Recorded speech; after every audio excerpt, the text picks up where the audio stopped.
ಭಾರತಕ್ಕೆ America, Europe ಕಸ, ಹಡಗಲ್ಲಿ ಬರ್ತಿದೆ ರಾಶಿ ರಾಶಿ ವೇಸ್ಟ್. ಏನಿದು ಶ್ರೀಮಂತ ದೇಶಗಳ ಕಸದ ಕಲೋನಿಯಲಿಸಂ? ನಮಸ್ಕಾರ ಸ್ನೇಹಿತರೆ.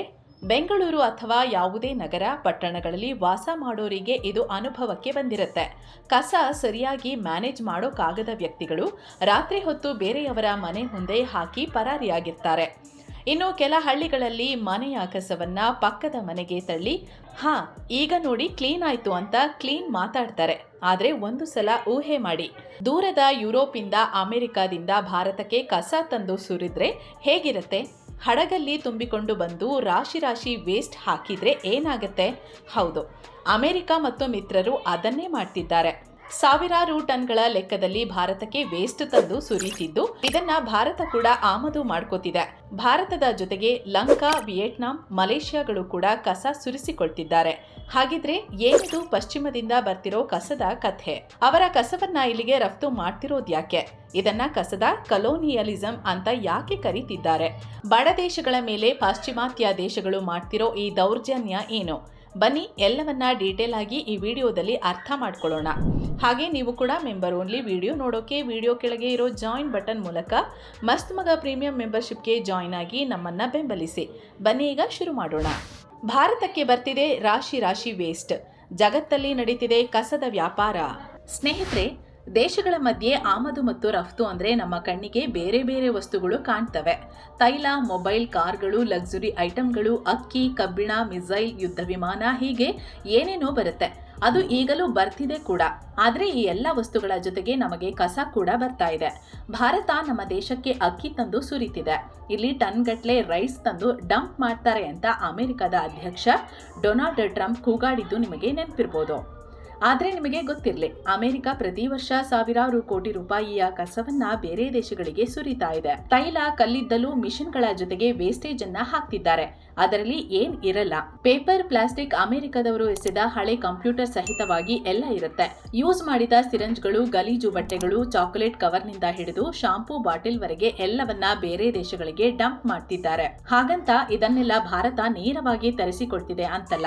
ಭಾರತ ಸರ್ಕಾರ 2019 ಎಲ್ಲಾ ಪ್ಲಾಸ್ಟಿಕ್ ವೇಸ್ಟ್ ಇಂಪೋರ್ಟ್ ಅನ್ನ ಬ್ಯಾನ್ ಮಾಡಿದೆ. ಆದ್ರೆ ಬೇರೆ ಬೇರೆ ರೀತಿಯ ವೇಸ್ಟೇಜ್ ಇನ್ನೂ ಭಾರತಕ್ಕೆ ಬರ್ತಿದೆ.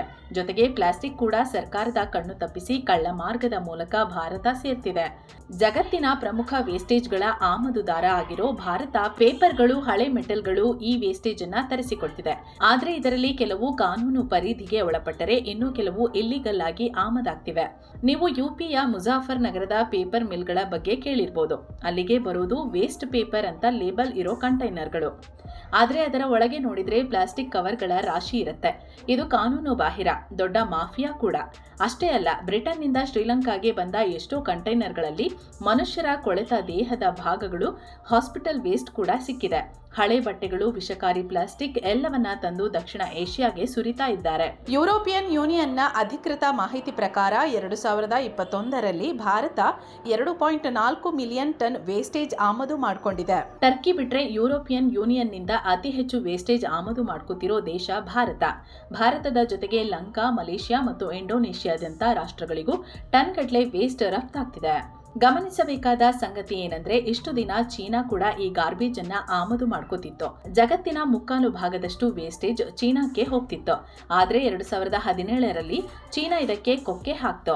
ಆಪರೇಷನ್ ನ್ಯಾಷನಲ್ ಸ್ವಾರ್ಡ್ ಹೆಸರಲ್ಲಿ ಇದಕ್ಕೆ ಬ್ಯಾನ್ ಹೇರ್ತು. ನಾವೇನು ಜಗತ್ತಿನ ಕಸದ ಬುಟ್ಟಿ ಅಲ್ಲ, ನಮ್ಮ ಪರಿಸರ ಹಾಳಾಗ್ತಿದೆ. ಇನ್ಮುಂದೆ ನಿಮ್ಮ ಗಲೀಜು ಪ್ಲಾಸ್ಟಿಕ್ ನಾವು ತಗೊಳ್ಳಲ್ಲ ಅಂತ ಚೀನಾ ಹೇಳ್ತು. ಆದ್ರೆ ಸಾಕಷ್ಟು ದೇಶಗಳು ಇನ್ನೂ ಇದನ್ನ ತರಿಸಿಕೊಳ್ತಲೇ ಇವೆ. ಟರ್ಕಿ, ಮಲೇಷ್ಯಾ, ಈಜಿಪ್ಟ್, ಪಾಕಿಸ್ತಾನ, ಇಂಡೋನೇಷ್ಯಾಗೆ ಅತಿ ಹೆಚ್ಚು ಹೋಗುತ್ತೆ. ಲಂಕಾ ಕಥೆ ಕೇಳೋದು ಬೇಡ. ನಮ್ಗೆ ಕಂಪೇರ್ ಮಾಡಿದ್ರೆ ಶ್ರೀಲಂಕಾ ಅದೆಷ್ಟೋ ಸಣ್ಣ ದೇಶ. ಆದ್ರೆ ಅಲ್ಲೂ ಸಹ ಈ ಡಂಪಿಂಗ್ ಬಿಸ್ನೆಸ್ ಜೋರಾಗಿದೆ. ಅಲ್ಲಿ ವರ್ಷ ಬಂದು ಬೀಳ್ತಿರೋ ಕಸ 3,000-4,000 ಸಾವಿರ ಟನ್ ಮುಟ್ತಿದೆ. ನಿಮ್ಗೆ ಅನ್ನಿಸ್ಬೋದು ಇಷ್ಟೇನಾ ಅಂತ. ಆದ್ರೆ ಆಗ್ಲೇ ಹೇಳಿದ ಹಾಗೆ ಲಂಕಾ ತುಂಬಾ ಸಣ್ಣ ದೇಶ. ಸೊ 4,000 ಟನ್ ಅವರಿಗೆ ದೊಡ್ಡದೆ. ಅದರಲ್ಲೂ ಯುರೋಪ್ ರಾಷ್ಟ್ರಗಳಂತೂ ಲಂಕಾವನ್ನ ಅಕ್ಷರಶಃ ಕಸದ ಬುಟ್ಟಿ ಮಾಡ್ತಿದ್ದಾರೆ. ಹಾಗಿದ್ರೆ ಯಾಕೆ ಕಸ ಸುರಿತಿದ್ದಾರೆ? ಸರಿ, ಇದಕ್ಕೆಲ್ಲ ಯಾಕೆ ಬೇರೆ ದೇಶಗಳು ಅವಕಾಶ ಕೊಡ್ತಿವೆ? ಅಕ್ಕಪಕ್ಕದ ಮನೆಯವರೇ ಸುಮ್ಮನಿರಲ್ಲ, ಇನ್ನು ಬೇರೆ ದೇಶಗಳು ಬಿಡ್ತಾವ ಅಂತ ನಿಮಗೆ ಅನ್ನಿಸ್ಬೋದು. ಆದ್ರೆ ಸ್ನೇಹಿತರೆ, ಇದು ಇವತ್ತು ದೊಡ್ಡ ಬಿಸ್ನೆಸ್ ಆಗಿ ನಡೀತಿದೆ.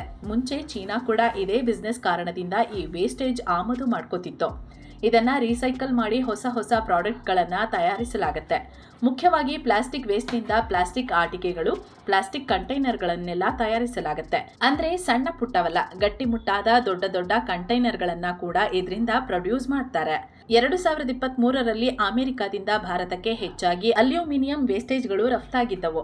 ಸೊ ಅದರಿಂದ ಕೆಲವೊಂದು ಆಟೋ ಕನ್ಸ್ಟ್ರಕ್ಷನ್, ಆಟೋಮೊಬೈಲ್ ಉತ್ಪನ್ನಗಳ ಬಿಡಿ ಭಾಗಗಳನ್ನು ತಯಾರಿಸ್ತಾರೆ. ಹಾಗೆ ಈ ತ್ಯಾಜ್ಯ ಕೂಡ ಭಾರತಕ್ಕೆ ಬರ್ತಿದೆ. ಬಳಸಿ ಬಿಸಾಡಿದ ಕಂಪ್ಯೂಟರ್ಗಳು, ಮೊಬೈಲ್ಗಳು ಮತ್ತು ಸರ್ಕ್ಯೂಟ್ ಬೋರ್ಡ್ಗಳು ಭಾರತಕ್ಕೆ ಬರ್ತಿವೆ. ಇವುಗಳಿಂದ ಚಿನ್ನ, ಬೆಳ್ಳಿ, ತಾಮ್ರ ಮತ್ತು ಕೋಬಾಲ್ಟ್ನಂತಹ ಬೆಲೆಬಾಳುವ ಲೋಹಗಳನ್ನು ಹೊರತೆಗೆಯೋಕೆ ಅಂದ್ರೆ ಅರ್ಬನ್ ಮೈನಿಂಗ್ಗೆ ಕಂಪನಿಗಳು ಇವುಗಳನ್ನ ಆಮದು ಮಾಡಿಕೊಳ್ತವೆ. ಹಾಗೆ ಭಾರತದ ಪೇಪರ್ ಮಿಲ್ಗಳು ಹೆಚ್ಚಾಗಿ ಹಳೆಯ ಪತ್ರಿಕೆಗಳು, ಮ್ಯಾಗಝೀನ್ಗಳು ಮತ್ತು ಕಾರ್ಡ್ಬೋರ್ಡ್ ಬಾಕ್ಸ್ಗಳ ಮೇಲೆ ಅವಲಂಬಿತವಾಗಿವೆ. ಅವರು ಇದನ್ನ ಅಫಿಷಿಯಲ್ ಆಗಿ ಆಮದು ಮಾಡ್ಕೋತಾರೆ. ಹಾಗೆ ಹಳೆಯ ಕಟ್ಟಡಗಳ ವೇಸ್ಟೇಜ್, ಕಬ್ಬಿಣ, ಗುಜರಿ ವಾಹನಗಳು ಮತ್ತು ಯಂತ್ರೋಪಕರಣಗಳನ್ನು ತರಿಸಿಕೊಳ್ತಿದ್ದಾರೆ. ಒಂದು ಹಂತಕ್ಕೆ ಇದು ಕೈಗಾರಿಕೆಗಳ ಅಭಿವೃದ್ಧಿಗೆ, ಉದ್ಯೋಗ ಸೃಷ್ಟಿಗೆ ಪೂರಕ. ಆದರೆ ಬರ್ತಾ ಇವುಗಳಿಂದ ತೀರಾ ಸಮಸ್ಯೆ ಸೃಷ್ಟಿಯಾಗ್ತಿದೆ. ದೊಡ್ಡ ಪ್ರಮಾಣದ ಮಾಫಿಯಾ ಆಗಿ ಬದಲಾಗಿದೆ. ಶ್ರೀಮಂತ ದೇಶಗಳು ಅಕ್ರಮವಾಗಿ ಹಣ ಕೊಟ್ಟು ಬಡ ದೇಶಗಳಿಗೆ ದುಡ್ಡಿನ ಆಸೆ ತೋರಿಸಿ ವಿಷಯುಕ್ತ ವಸ್ತುಗಳನ್ನು ತಂದು ಸುರಿತಿದ್ದಾರೆ. ಮಾಹಿತಿ ಪ್ರಕಾರ ಅಮೆರಿಕದಲ್ಲಿ ಬರೋ 90% ಪ್ಲಾಸ್ಟಿಕ್ ವೇಸ್ಟೇಜ್ ಅನ್ನ ಅವರು ಹೊರ ದೇಶಗಳಿಗೆ ಡಂಪ್ ಮಾಡ್ತಿದ್ದಾರೆ.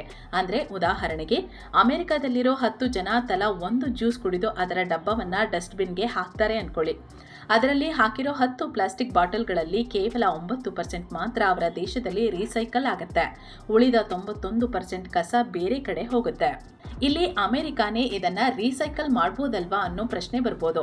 ಸ್ನೇಹಿತರೆ, ಅಮೆರಿಕ ಮತ್ತು ಯುರೋಪಿಯನ್ ದೇಶಗಳಲ್ಲಿ ಪರಿಸರ ಕಾನೂನು ಸ್ಟ್ರಿಕ್ಟ್ ಇದೆ. ಎರಡನೇದಾಗಿ ಲೇಬರ್ ಕಾಸ್ಟ್ ತುಂಬಾ ಜಾಸ್ತಿ. ಒಂದು ಪ್ಲಾಸ್ಟಿಕ್ ಬಾಟಲ್ನ ತೊಳೆದು ಸಪರೇಟ್ ಮಾಡಿ ಪ್ರೊಸೆಸ್ ಮಾಡೋಕೆ ಅಲ್ಲಿ ಸಿಕ್ಕಾಪಟ್ಟೆ ಖರ್ಚಾಗತ್ತೆ.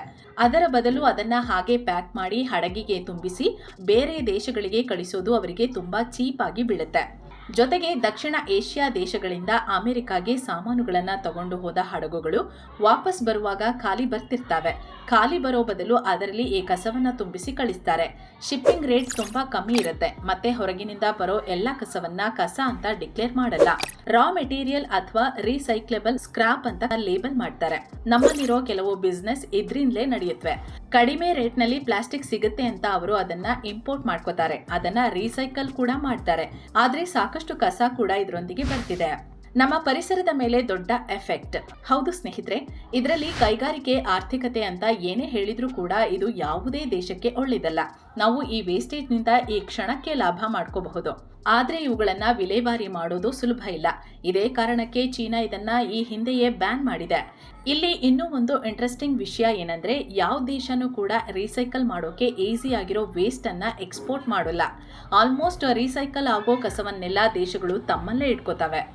ಪ್ಲಾಸ್ಟಿಕ್ ಹಾಗೆ ಇನ್ನಿತರೆ ಬೇರೆ ವಸ್ತುಗಳನ್ನು, ತಮಗೆ ಬೇಡವಾದ ವಸ್ತುಗಳನ್ನು ಮಾತ್ರ ಎಕ್ಸ್ಪೋರ್ಟ್ ಮಾಡ್ತಾರೆ. ಅಮೆರಿಕಾದಿಂದ ಬರೋ ಕಂಟೈನರ್ಗಳಲ್ಲಿ ಏನಿಲ್ಲ ಅಂದ್ರೂ 30ರಿಂದ 40% ಕಸ ರೀಸೈಕಲ್ ಮಾಡೋಕೆ ಆಗದೇ ಇರುವಂಥದ್ದು. ಗಲೀಜಾದ ಡೈಪರ್ಗಳು, ಮೆಡಿಕಲ್ ವೇಸ್ಟ್ಗಳು ಸಿಗ್ತವೆ ಅಂತ ವರದಿಗಳು ಹೇಳ್ತವೆ. ಸದ್ಯ ಇಂಥ ಅಪಾಯಕಾರಿ ವಸ್ತುಗಳ ಬಗ್ಗೆ ಸರ್ಕಾರ ಕೂಡ ತೀವ್ರ ನಿಗಾ ವಹಿಸ್ತಿದೆ. ಆದರೂ ಪೂರ್ತಿಯಾಗಿ ಇದನ್ನ ತಡೆಗಟ್ಟೋಕೆ ಆಗಿಲ್ಲ. ಇದರಿಂದ ಇಲ್ಲಿನ ಜೀವ, ಪರಿಸರ ಮೇಲೆ ದೊಡ್ಡ ಪರಿಣಾಮ ಬೀರುತ್ತೆ. ಸುಟ್ಟಾಗ ಬರೋ ಹೊಗೆಯಿಂದ ಕ್ಯಾನ್ಸರ್ ಬಂದ್ರೆ, ನಮ್ಮ ಅಂತರ್ಜಲ ಹಾಳಾದ್ರೆ ಅದನ್ನ ಯಾವ ದುಡ್ಡು ಕೂಡ ಸರಿ ಮಾಡಲ್ಲ. ಬೇರೆ ದೇಶ ಬಿಡಿ, ನಮ್ಮ ಕಸಾನೇ ನಮಗೆ ಸರಿಯಾಗಿ ವಿಲೇವಾರಿ ಮಾಡೋಕೆ ಆಗ್ತಿಲ್ಲ. ಭಾರತದಲ್ಲಿ ಪ್ರತಿ ವರ್ಷ 62 ಮಿಲಿಯನ್ ಟನ್ನಷ್ಟು ವೇಸ್ಟ್ ನಗರಗಳಲ್ಲೇ ಕಲೆಕ್ಟ್ ಆಗ್ತಿದೆ. ಆದ್ರೆ ಇದರಲ್ಲಿ ಹತ್ತತ್ರ 70% ವೇಸ್ಟ್ಗಳು ಮಿಸ್ ಮ್ಯಾನೇಜ್ಮೆಂಟ್ನಿಂದ ನಮ್ಮ ಪರಿಸರದ ಮೇಲೆ ದೊಡ್ಡ ಇಂಪ್ಯಾಕ್ಟ್ ಮಾಡ್ತಿದೆ. ಸೊ ಅದರ ಮಧ್ಯೆ ಬೇರೆ ದೇಶದ ಕಸ ಕೂಡ ಬಂದ್ರೆ ಅದು ಭಾರತಕ್ಕೆ ದೀರ್ಘಕಾಲೀನ ಸಮಸ್ಯೆ ತರುತ್ತೆ. ಸೊ ಇದಾಗಿತ್ತು ವೆಸ್ಟರ್ನ್ ಕಂಟ್ರಿಗಳು ಹೇಗೆ ದಕ್ಷಿಣ ಏಷ್ಯಾದ ದೇಶಗಳನ್ನ ಡಂಪಿಂಗ್ ಯಾರ್ಡ್ ಮಾಡ್ಕೋತಿದ್ದಾವೆ ಅಂತ ತಿಳಿಸಿಕೊಡೋ ಪ್ರಯತ್ನ. ಇದ್ರ ಬಗ್ಗೆ ನಿಮ್ಗೇನ್ ಅನ್ಸುತ್ತೆ ಅನ್ನೋದನ್ನ ತಪ್ಪದೆ ಕಮೆಂಟ್ ಮಾಡಿ. ಮತ್ತೆ ಭೇಟಿ ಆಗ್ತಿರೋಣ. ನಮಸ್ಕಾರ.